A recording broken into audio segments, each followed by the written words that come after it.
On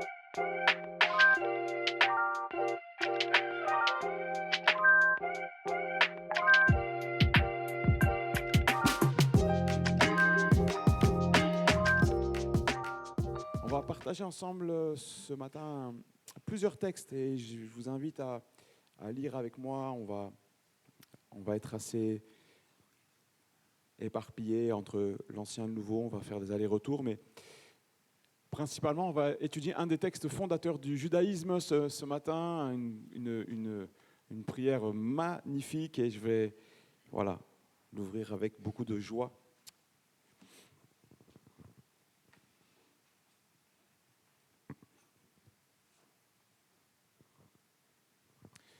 Nous lisons dans l'évangile de Marc, pour commencer, au chapitre 7 et au verset 14. C'est Jésus qui parle et Jésus va dire cette parole. Il est dit « Ensuite, ayant de nouveau appelé la foule à lui », donc il appelle la foule, il lui dit « Écoutez-moi tous et comprenez. Écoutez-moi tous et comprenez. » Jésus va expliquer des choses importantes, notamment par rapport à l'importance fondamentale qu'il y a et la supériorité qu'il y a du cœur par rapport à ce que l'on mange. Vous voyez, c'est ce texte-là où il y a certains qui disent oui, il ne faut pas manger, nourriture impure, etc. Et Jésus dira, mais toutes ces choses-là, ce que tu manges, ça s'en va dans le lieu secret. Et par contre, ton cœur, c'est de ton cœur que viennent les rapines, la méchanceté, les adultères, les vols. Vous connaissez ce texte-là, c'est juste pour situer le contexte. Mais Jésus dit ici, écoutez-moi tous et comprenez. Écoute et comprends. Un jour, j'étais avec Maïda, et je ne sais plus si on avait une ou deux de nos enfants avec nous, mais on était vers Chamonix, vous savez, ceux qui ont connu un peu là-bas. À Chamonix, il y a un petit train qui t'amène pour visiter la mer de glace. Ouais, c'est un endroit magnifique. Il y en a qui connaissent un peu? Vous êtes déjà allés vers là-bas? C'est joli, hein? Bon, pour les vaillants, tu peux y aller à pied, hein, mais moi, j'étais en train, oui. C'est un petit train. Et donc, je suis arrivé en haut, c'était super, un point de vue magnifique. Et là, il y avait des touristes, plein de monde. Et vous savez comment c'est quand il y a plein de monde, les enfants au milieu, c'est compliqué, et faut faire gaffe. Surtout là-bas, c'est très escarpé, c'est la haute montagne, hein, c'est pas loin du Mont Blanc, etc. Et je me souviens, il y avait un couple, surtout je revois un papa avec son enfant, des gens d'origine asiatique. Et le papa, il regardait comme ça, il était accoudé à flanc de falaise. Il regardait en contrebas, c'était magnifique. Et moi, j'étais loin, à 20 mètres à peu près. Mais en fait, ce qui était particulier, c'était que par en dessous, de là où le papa s'accoudait, en fait, on pouvait passer, vous voyez. Et son petit, il marchait à quatre pattes. Et j'ai juste eu le temps de pousser un cri, vous voyez. J'ai poussé vraiment un cri moisi, vous voyez. Et le papa, il a juste eu le temps il a vu son petit, il l'a attrapé, il m'a regardé, ni merci, ni rien du tout, et il avait son fils, et gloire à Dieu. Jésus dit, écoutez-moi et comprenez. Le Seigneur, il ne parle pas pour nous nourrir de fables, pour qu'on se dise, ah c'est sympa, le pasteur, il a bien parlé, il est gentil, ou ah, j'ai lu un texte où Jésus parle et ça m'a fait du bien. C'est bien. Mais il faut écouter et on va voir ce que ça veut dire avec un point de vue biblique. Et comprendre, et on va voir ce que ça veut dire avec un point de vue biblique. Ça va, vous êtes là? Vous êtes très studieux ce matin. Je ne sais pas si vous dormez ou si... Mais c'est très bien. Je vais parler du deuxième terme en premier. comprendre. Jésus parle à de nombreuses reprises de ce petit verbe, comprendre. Et par exemple, dans l'évangile de Matthieu, chapitre 13, c'est là qu'il en parle peut-être le plus. Nous lisons Matthieu 13, on peut lire à partir du verset 11, pardon, il n'y a plus le vidéoprojecteur, il est au fond là-bas. Matthieu 13, verset 11, s'il te plaît, Patricia. Il dit ceci, Jésus leur répondit, parce qu'il vous a été donné de connaître les mystères du royaume des cieux, et que cela ne leur a pas été donné. Car on donnera à celui qui a, il sera dans l'abondance, mais à celui qui n'a pas, on ôtera même ce qu'il a. C'est pourquoi je leur parle en parabole, parce qu'en voyant, ils ne voient point, et en entendant, ils n'entendent ni ne comprennent. Et pour eux s'accomplit cette prophétie d'Ésaïe. Vous entendrez de vos oreilles, et vous ne comprendrez point. Vous regardez de vos yeux, et vous ne verrez point, car le cœur de ce peuple est devenu insensible. Ils ont endurci leurs oreilles, ils ont fermé leurs yeux, de peur qu'ils ne voient de leurs yeux, qu'ils n'entendent de leurs oreilles, qu'ils ne comprennent de leur cœur, qu'ils ne se convertissent et que je ne les guérisse. Amen. C'est un texte qui explique bien la dureté du cœur de l'homme, de celui qui refuse quelque part de comprendre. Jésus cite ici un texte du prophète Ésaïe. Ésaïe chapitre 6, et on lit juste comme ça. Je vous avais dit qu'il y aurait beaucoup de lectures ce matin, mais c'est pour bien comprendre de quoi on parle. C'est vraiment le cas de le dire. Ésaïe chapitre 6, au verset 10. Rends insensible le cœur de ce peuple, endurcis ses oreilles et bouche-lui les yeux, pour qu'il ne voie point de ses yeux, qu'il n'entende point de ses oreilles, ne comprenne point de son cœur, ne se convertisse point et ne soit point guéri. Amen. C'est juste le texte que Jésus vient de citer, sauf qu'ici on est dans le prophète Ésaïe. Et le mot hébreu ici, concernant comprendre, c'est bin, ça se dit en hébreu.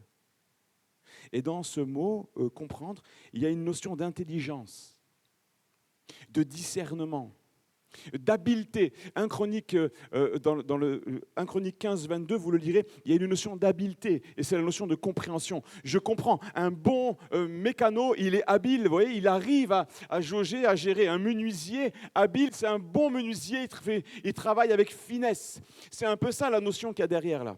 Tu comprends, ça veut dire que tu es habile, tu arrives à discerner. Tu mets ton intelligence en mouvement pour essayer de comprendre ce que la parole de Dieu enseigne. Tu fais preuve de maturité, tu fais preuve d'intelligence, tu fais preuve de pertinence. Pourquoi ? Parce que tu te nourris de la parole et tu essaies de la comprendre. Jésus parle dans Matthieu 13 vous entendez de vos oreilles et vous ne comprenez point. Et par moment, mes amis, on peut endurcir nos cœurs à la parole. On peut endurcir nos cœurs à la vie de l'esprit, à la voix de Dieu qui t'avertit, qui veut te mettre en garde, qui veut parfois t'encourager, ou juste te dire attention, tu es en danger. Dans Matthieu 13, quand je continue la lecture, parce que c'est vraiment important d'aller au bout, on lit ensemble. La finalité de ce texte, Matthieu 13, c'est de porter du fruit, mes amis. Et quand je lis on a lu ensemble versets 11 à 15, et il est dit juste après, verset 18, vous donc écoutez ce que signifie la parabole du semeur. Il est parlé de celui qui porte du fruit. Écoutez bien, verset 23. Celui qui a reçu la semence dans la bonne terre, c'est celui qui entend et comprend. Il porte du fruit. Un grain en donne 100, un autre 60 et un autre 30. Vous voyez, la compréhension de la parole de Dieu permet de porter du fruit. Et il est dit également que le diable, il vient dans la parabole des terrains, vous pourrez le lire, il vient et il enlève la semence qui est tombée sur le bord du chemin. Celui qui ne la comprend pas, celui qui la met à l'écart, vous voyez, ça c'est un principe spirituel fort. Celui qui met la parole de côté, elle ne portera pas de fruit. Et même le diable va venir tenter d'enlever toute chance que ça porte du fruit. Enlever cette parole. Et combien de personnes, malheureusement, entendent, mais ne comprennent pas, sont au contact de l'évangile et puis disparaissent comme ça parce que l'exaucement de la prière a été trop long pour eux. Peut-être qu'ils attendaient certaines choses de Dieu, ils ont été déçus, ou alors ils se disent non, mais moi je préfère être de ceux qui font partie ceux qui profitent de la vie, vous voyez. Mangeons et buvons, car demain nous mourrons.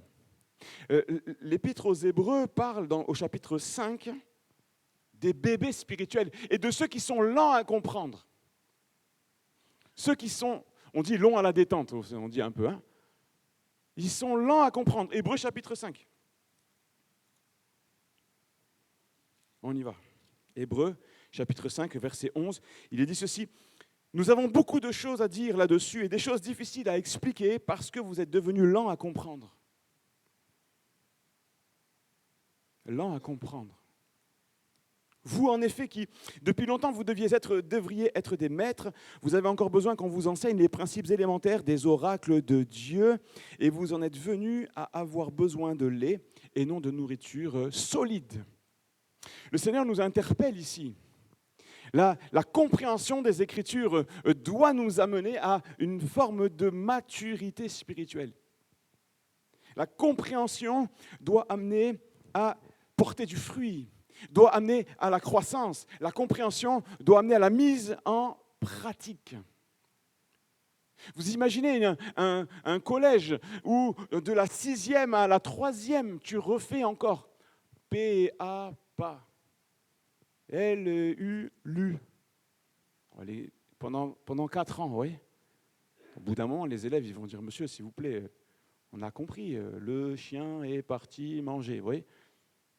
Voilà, les bases, ok. Mais le Seigneur, il dit, il y en a, ils sont encore à ça.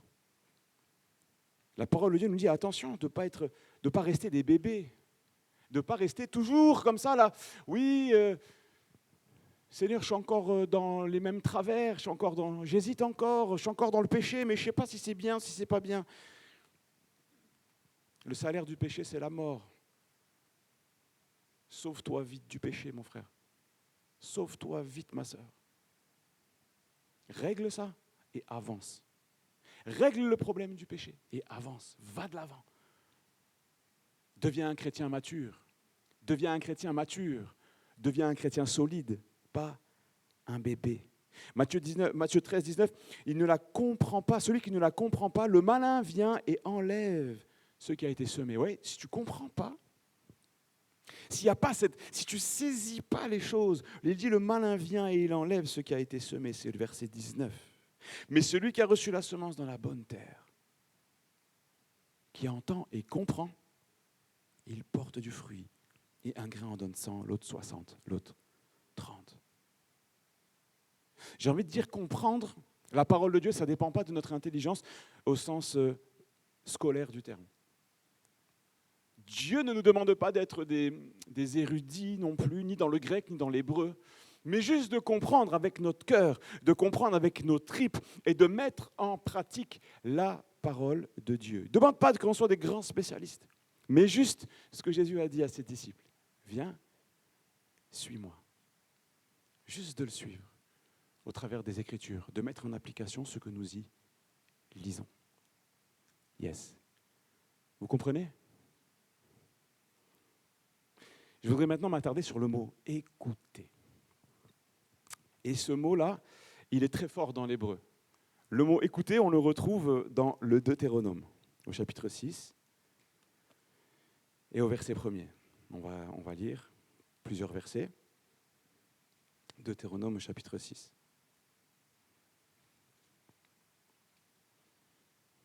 Nous lisons au verset 1er. C'est juste après les 10 commandements. Autrement dit, c'est un moment stratégique. C'est un moment très important. C'est vraiment un moment important. Voici les commandements, les lois et les ordonnances que l'Éternel votre Dieu a commandé de vous enseigner, afin que vous les mettiez en pratique. Donc au Deutéronome 5, il a énoncé les 10 commandements. Afin que tu craignes l'Éternel ton Dieu, verset 2, en observant tous les jours de ta vie, toi, ton fils et le fils de ton fils. On va y revenir. Toi, ton fils, et le fils de ton fils. Toutes les lois et tous ces commandements que je te prescris, afin que tes jours soient prolongés. Tu les écouteras donc, Israël, et tu auras soin de les mettre en pratique, afin que tu sois heureux et que vous multipliez beaucoup, comme te l'a dit l'Éternel, le Dieu de tes pères, en te promettant un pays où coule le lait et le miel. Et c'est là le verset. Écoute, Israël, l'Éternel, notre Dieu, est le seul éternel. Tu aimeras l'Éternel, ton Dieu, de tout ton cœur, de toute ton âme et de toute ta force. Et ces commandements que je te donne aujourd'hui seront dans ton cœur. Tu les inculqueras à tes enfants et tu en parleras quand tu seras en voyage, quand tu seras dans ta maison, quand tu te coucheras et quand tu te lèveras. Tu les liras comme un signe sur tes mains et ils seront comme des frontaux entre tes yeux. Et tu les écriras sur les poteaux de ta maison et sur tes portes. Une autre traduction dit sur les portes de ta ville. Amen. Ce texte est connu dans le judaïsme. Il s'appelle Shema Israël. Écoute, Israël. Dans tout l'Ancien Testament, à de multiples reprises, il y a cette notion d'écoute. Et je vais vous citer quelques éléments, quelques points où Dieu parle d'écoute, d'écouter. Par exemple, Adam a écouté la voix de sa femme dans Genèse 3,17. On ne va pas le lire. Adam a écouté, vous retrouverez ce mot, Shema. Et il écoute sa femme lorsqu'elle lui a présenté le fruit interdit. Adam a écouté. Le Pharaon a refusé d'écouter Moïse au sujet de la libération de son peuple. Le textuellement, c'est « Pharaon ne vous… » C'est « Shema » avec le négatif. Pharaon n'a pas écouté. La Bible parle de l'importance d'écouter les instructions des parents. Ça revient souvent.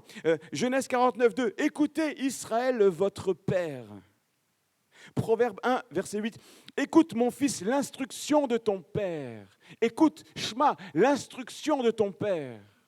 Ce n'est pas juste l'écoute pour écouter, comme on écoute une histoire, mais derrière l'écoute. Et c'est là que je veux t'amener. Derrière l'écoute, il y a le fait de suivre ce qu'on entend. Et Shema Israël, Dieu dit, écoute-moi Israël, écoute-moi mon peuple, mais pas juste écoute ce que je vais te raconter. C'est écoute-moi et suis-moi, écoute-moi et fais ce que je te dis, écoute-moi et mets en pratique ma parole.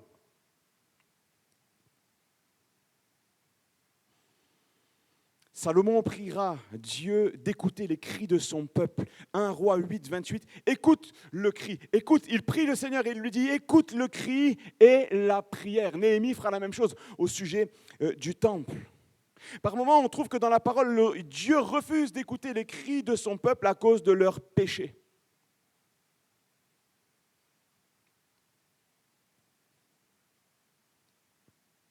On voit également que le peuple de Dieu doit écouter attentivement la voix de l'Éternel. Exode 15, 26. Si tu écoutes attentivement la voix de Yahvé, si tu écoutes attentivement, ce verbe comporte également le sens d'acquérir de la connaissance. Et ça, c'est énorme. Vous êtes tous allés à l'école. Tu écoutes quelqu'un une fois. Le professeur revient, il réexplique. Il pose la question aux élèves. Est-ce que vous avez compris? Il y en a 2, 3 qui ont compris. Bien, c'est bien. Le savoir, ce qu'on a entendu, c'est acquis pour 2 ou 3. On reprend l'exemple, on refait un exemple. Allez, on change de situation. On reprend. OK, les 3/4 des élèves commencent à comprendre. C'est bien. Allez, on refait les exercices d'application. Et tu comprends? OK, est-ce que tout le monde a compris? Bien sûr, celui qui dormait au fond de la classe, lui, ne comprendra jamais, mes amis. Mais au bout d'un moment, tu comprends. Mais c'est pareil avec le Seigneur, c'est pareil avec la foi. Et on se rend compte qu'il y a Shema, ça veut aussi dire savoir. Dans Nombre 14, 14, il savait que toi, Éternel, J'ai écrit trop petit, je n'arrive pas à lire. Alors on va aller dans Nombre 14. Nombre 14, 14. Et oui, parce qu'il faut que vous puissiez vérifier ce que je dis aussi. Nombre 14, 14. Ils diront aux habitants de ce pays, ils savaient que toi, ils savaient, et bien ce mot c'est Shema. Vous comprenez? Il savait que toi, l'Éternel, tu es au milieu de ce peuple. Ce n'est pas juste de l'orthographe hébreu traduit en français, c'est un principe biblique. C'est j'écoute et je sais. Le premier verset qui a bouleversé ma vie, je l'ai lu tellement de fois qu'à force de le lire, il s'est imprégné dans ma tête, dans mon cœur, dans mes tripes, et je l'ai su. C'était « Je me confie en Dieu, je ne crains rien. Que peuvent me faire des hommes ?» Je me confie en Dieu, psaume 56, je ne crains rien. À force de le lire, je l'ai vécu. Je l'ai assimilé, je l'ai compris et je l'ai su. J'ai su cette vérité. Et c'est la même chose avec tellement de textes de la parole. Et peut-être, moi, je n'ai pas besoin de vivre les mêmes réalités que toi. On a tous besoin de se nourrir de la parole et de la vivre peut-être d'une manière différente. Parce qu'on n'a pas la même vie. On n'a pas les mêmes problèmes. On a tous besoin d'être à l'écoute de la parole. D'écouter la parole de Dieu. En écoutant attentivement, j'apprends. En écoutant, j'apprends. Et en apprenant, je sais. J'écoute Dieu. Sa parole imprègne ma personne, mes pensées, ma manière de penser. Je suis influencé par la parole de Dieu. Pas de manière bizarre, devenir bizarre. Devenir un peu plus comme Dieu veut que je sois. Pas devenir un mystique, mais devenir un disciple de Jésus. Que c'est riche d'écouter Dieu, frères et sœurs. J'écoute sa parole. Et je rentre dans une dynamique d'acquisition, de savoir, mais pas juste théorique, de savoir-faire, de savoir-être, comment réagir dans les situations difficiles. Je sais, parce que j'ai écouté. Shema Israël. Écouter et suivre, et écouter et savoir. Quelle richesse que la parole de Dieu. Quelle richesse. Après l'écoute, il y a encore d'autres enseignements. Déjà dans le Shema Israël, comme on appelle ce texte, Deutéronome 6, il y a beaucoup de choses.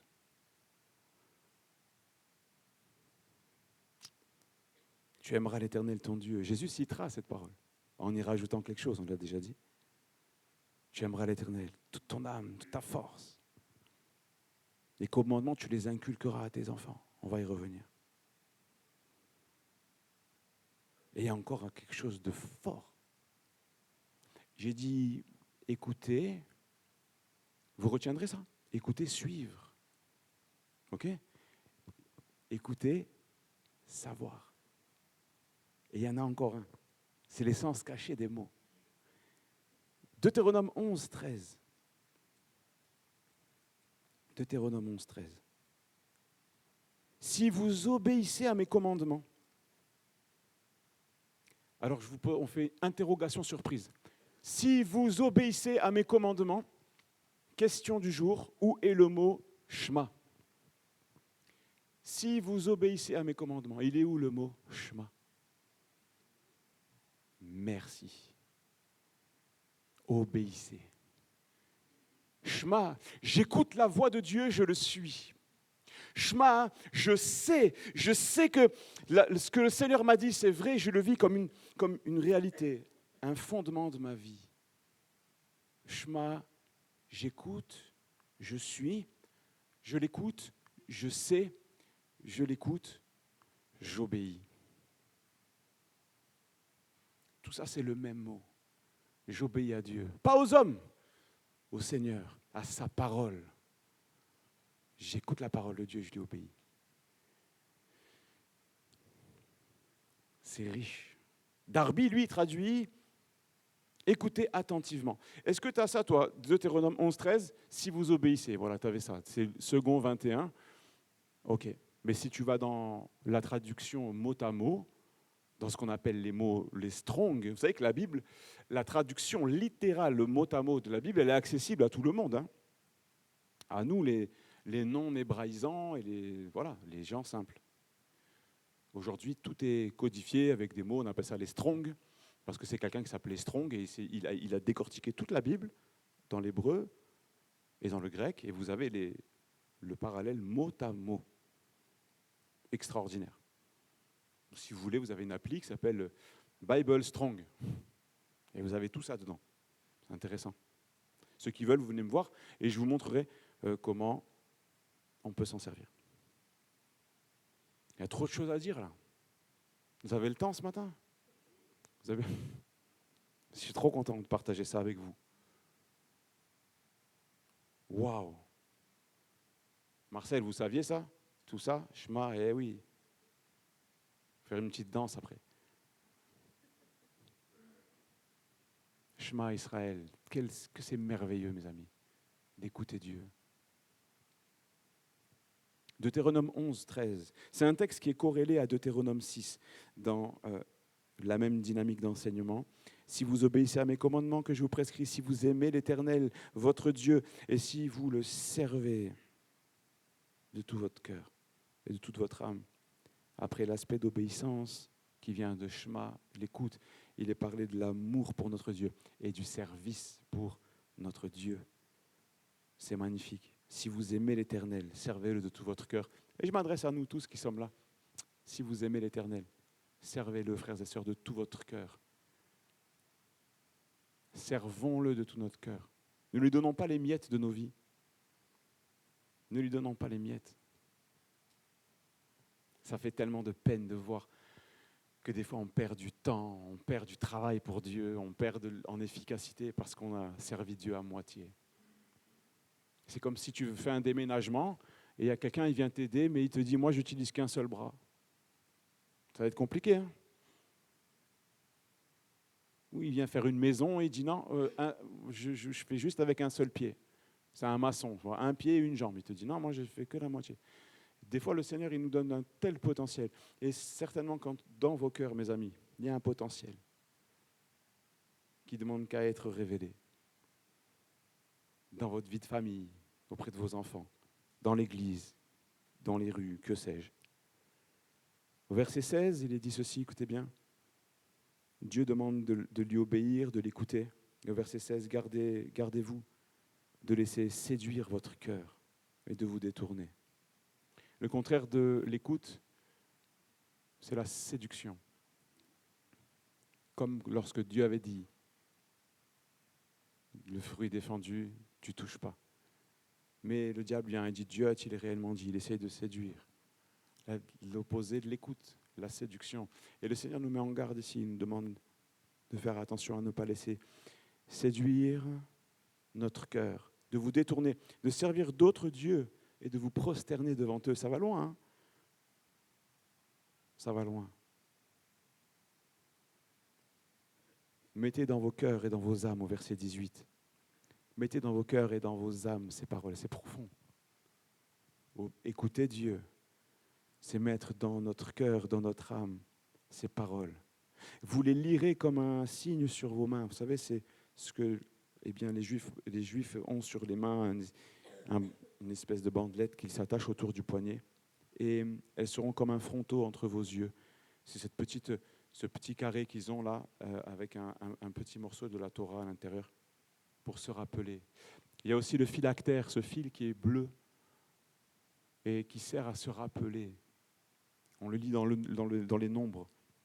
Nombre 15. Une frange au bord de leurs vêtements et d'un cordon bleu, afin qu'en les voyant, vous vous rappeliez et que vous ne suiviez point les désirs du cœur et des yeux. Ça va loin, c'est très profond. C'est très profond. Le Seigneur, par l'écoute, nous amène à l'obéissance. Et par l'obéissance, eh bien, nous allons résister aux séductions. En obéissant, je vais me rappeler. Aujourd'hui, nous, on n'a pas ce phylactère, on n'a pas, de choses ici sur notre front, vous voyez, mais c'est dans nos cœurs que ces choses-là doivent être solidement ancrées. Mais la parole de Dieu, personne ne peut l'enraciner dans vos cœurs, mes amis. Si vous ne la lisez pas, si vous ne l'écoutez pas, si vous ne la comprenez pas, et ça passe par la lecture. L'écoute, c'est bien, les pasteurs qui prêchent, c'est bien, mais ça ne suffit pas. Nous devons nous nourrir nous-mêmes de la parole de Dieu. Je voudrais simplement terminer maintenant avec autre chose. On a parlé des mains et des yeux, c'est pas rien, c'est pas un hasard, vous voyez, mais je reviens. Je vais à la suite. Le dernier point, c'est les enfants. Il va y avoir un séminaire sur les parents bientôt, là. Un séminaire je ne sais pas comment ça s'appelle, la parentalité ou je ne sais pas quoi. Tu peux venir en tant que tonton, que tata, que papy, mamie, que parent. On voit ici, c'est juste après les 10 commandements. Écoutez-moi bien, c'est juste après les 10 commandements. C'est les choses les plus importantes que Dieu donne à son peuple. Après les 10 commandements, Dieu va dire à son peuple, il va leur dire d'enseigner à leurs enfants. Tu l'inculqueras à tes enfants et aux enfants de tes enfants. Il parle même aux papis.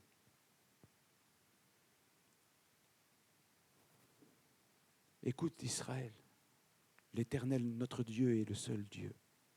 Tu aimeras l'Éternel, ton Dieu, de tout ton cœur, de toute ton âme, de toute ta force. Et ces commandements que je te donne aujourd'hui, ils seront dans ton cœur. Verset 7, tu les inculqueras à tes enfants. Tu en parleras quand tu seras dans ta maison, quand tu iras en voyage, et quand tu te coucheras, et quand tu te lèveras. Certains pensent qu'ici, il est fait allusion à un commandement de Dieu pour lire le Shema Israël le matin et le soir. C'est ce que pensent certains. Ça, on n'en est pas sûr. Mais ce dont on est sûr, c'est que Dieu nous demande, à la fois dans ce texte-là et dans tellement d'autres textes, de transmettre à nos enfants. On ne peut pas faire de nos enfants des chrétiens, mais nous pouvons leur inculquer, leur transmettre les bases de la foi avec amour, avec respect, mais avec solennité, en expliquant l'importance de ce que c'est que la foi. Mes amis, des fois, il y a des parents qui font cette erreur tellement terrible de dire, et ce mot, je l'ai entendu plusieurs fois dans plusieurs églises où nous sommes allés.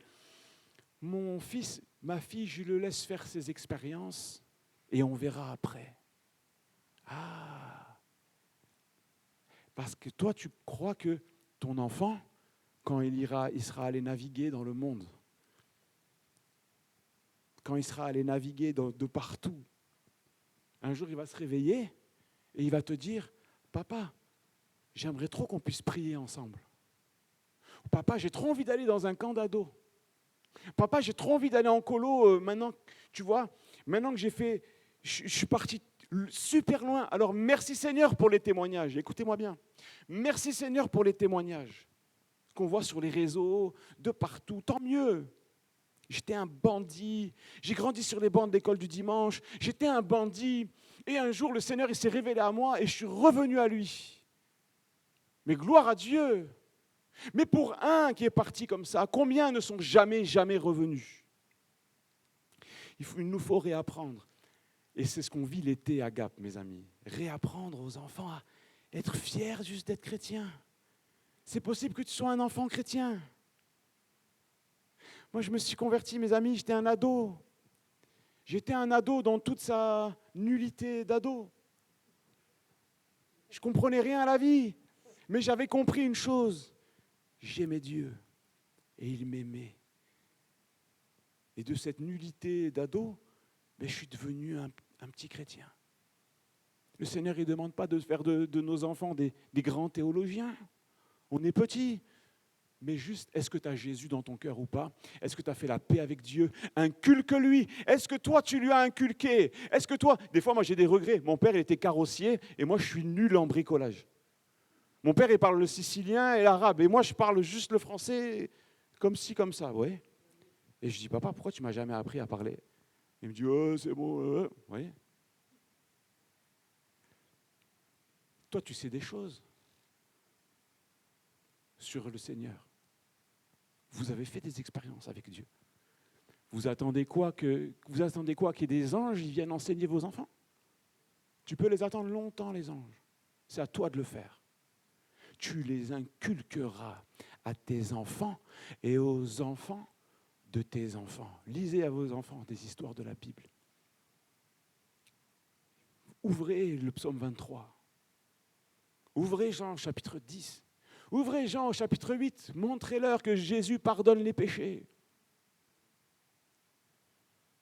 Lisez-leur l'histoire de Bartimée.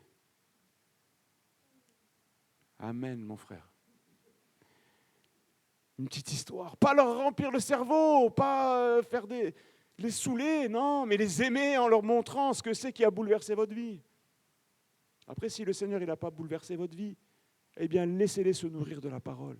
Et peut-être que ça leur arrivera à eux. Et que eux, ils vont vous dire, papa, j'ai fait la paix avec Dieu, c'est énorme. Papa, j'ai rencontré Dieu. Waouh! Il n'y a pas d'âge pour rencontrer le Seigneur. Aujourd'hui, on parle de, comment ils appellent ça, santé mentale des adolescents comme cause prioritaire en France, la cause nationale. Et les gens se réveillent maintenant. Écoutez-moi bien, je n'ai pas fini. Écoutez-moi bien. Je ne suis pas énervé. Les gens commencent à se réveiller. Il y a longtemps, j'étais dans un magasin de jeux vidéo. Il y a au moins 10 ans, j'étais dans un magasin de jeux vidéo et je vois un petit comme ça, je ne sais pas quel âge il avait, 4 ans, 5 ans, en train de jouer à un jeu de combat, mais horrible. Et il était avec son grand-père. Et je lui dis, monsieur, vous ne croyez pas que c'est un peu violent pour votre petit, ça? Et c'est ce qu'il me dit. Il m'a dit, il a toujours été en avance sur son temps. J'ai dit, vas-y. J'ai dit, ça va. J'ai dit, pas de problème. Au revoir, monsieur. Maintenant, changement de contexte. Je suis dans une famille chrétienne, mais des chrétiens XXL, avec ils ont des galons ici et tout. C'est vraiment des vrais chrétiens en puissance. Des chrétiens vraiment extraordinaires. Je regarde, on est là, il y a Maïda, moi, on mange. Et là, je vois, c'était pas chez quelqu'un d'ici, rassurez-vous. En général, les pasteurs, on apprend qu'au bout d'un moment, il ne faut pas que tu fasses les boulettes de raconter des histoires de la famille de l'église, tu vois. Je suis chez ses parents là et on est en train de manger avec Maïda. Et là, on voit à la télé, il y a des enfants qui jouent aux jeux vidéo. Et on voit un enfant. Bon, il y a un enfant et un petit, je ne vais pas raconter. Mais qui prend. C'est un jeu, vous savez, maintenant, c'est devenu hyper réaliste. C'est GTA le jeu. GTA de maintenant. Il prend un revolver, il pointe un gars et pam! Moi, je jouais à Mario Bros quand j'étais petit. C'était tellement stylé, Mario Bros. Franchement, Mario 1, Mario 2, Mario 3, boule de feu et tout. Mais franchement, quand je jouais à Mario Bros et que je tuais un champignon, ça allait. Mais maintenant, mes amis, c'est devenu grave. Je vous promets, quand le gamin, ça a jeté un froid dans la salle. Quand il a tué dans le jeu vidéo quelqu'un, tellement que c'était réaliste, ça a jeté un froid. Les gens étaient gênés. Ils ont dit, bon, on passe à table. Qu'est-ce qu'on inculque à nos enfants? Mes amis, allez faire un tour. Là, je plombe l'ambiance pour tous les jeunes, ils sont là.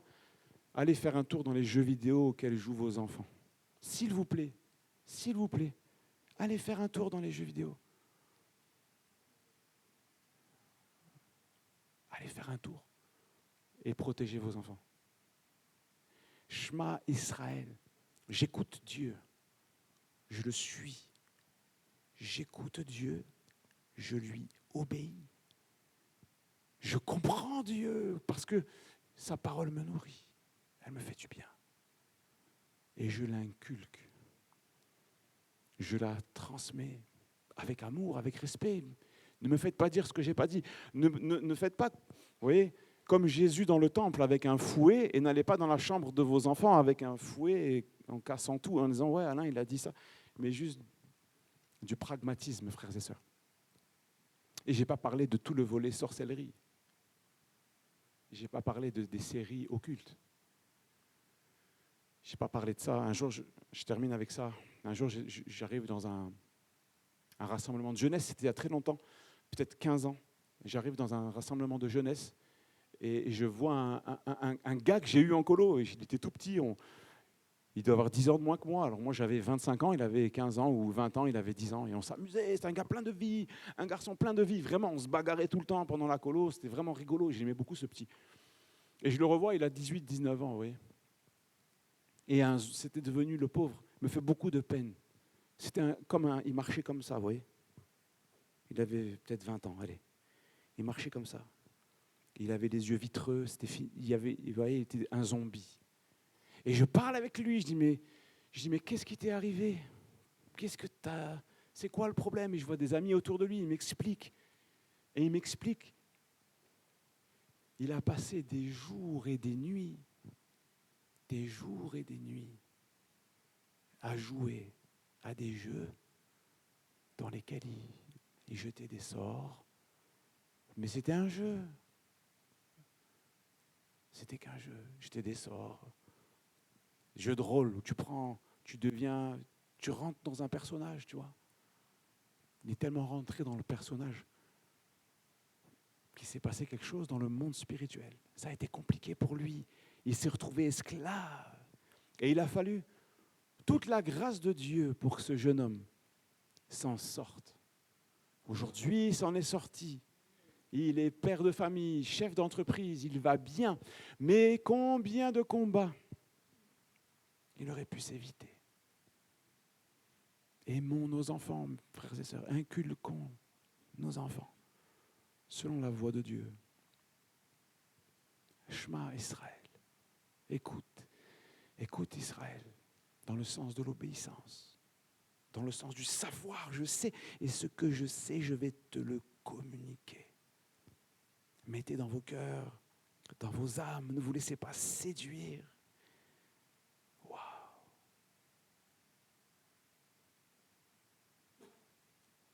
Frères et sœurs, que Dieu vous bénisse dans votre vie personnelle. Soyons de ceux qui écoutent la parole, qui écoutent Dieu, qui comprennent.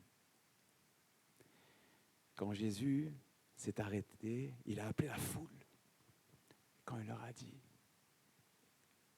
écoutez-moi et comprenez. Ce sont des Juifs qui sont en face de lui. La foule, ce sont des Juifs. Quelques Grecs certainement. Mais quand Jésus leur dit, écoutez-moi, les Juifs pensent, Shema Israël.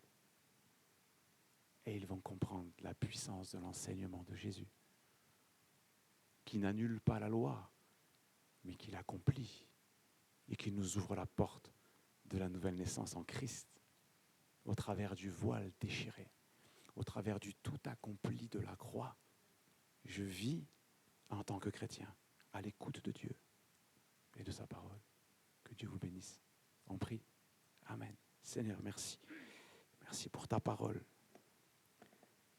Seigneur, nous sommes tellement heureux de t'appartenir. Aide mes frères et sœurs, aide-moi, Seigneur, à écouter, à comprendre la parole, à la mettre en pratique, à obéir, à savoir de nouvelles choses, à les acquérir en écoutant, Seigneur. Et aide-nous à les transmettre autour de nous et en particulier, Seigneur, à nos enfants. En particulier à nos enfants. Merci, notre Dieu. Amen. Amen, amen, amen. Merci pour votre patience.